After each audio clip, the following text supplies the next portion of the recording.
Hello, my name's Anna and I'm a curator here at Preston Park Museum.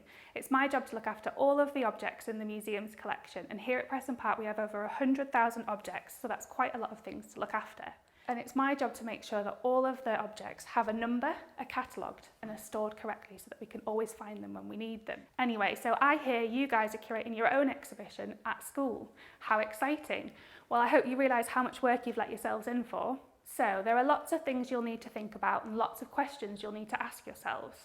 You'll need to think of answers to these questions as a team. Teamwork is really important, and the best exhibitions will happen when you all work together. The first thing that I would do is to look for inspiration all around me. I like to visit different museums and different exhibitions to find out what people are doing and what people like to see. You're very lucky that here in the Tees Valley there are lots of museums and art galleries that you could visit.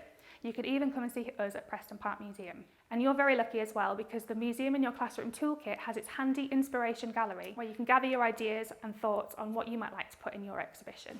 So, one of the most important things you're going to need to do when planning your exhibition is deciding what it's going to be about. What is the theme or the topic that you're going to explore? Is it going to be about trains? Is it going to be about the seaside, or is it going to be about World War I? Once you've decided what it's going to be about, next you'll need to think of a title.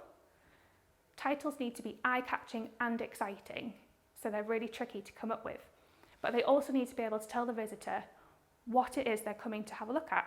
All of this in just a handful of words. So here are just a few handy tips to get you started.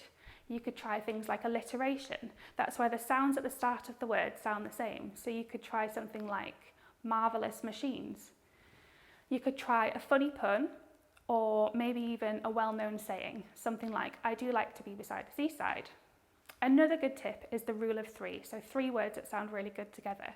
Something like, change in trains maybe? The next thing you're going to need to do is gather all of your stuff together for your exhibition.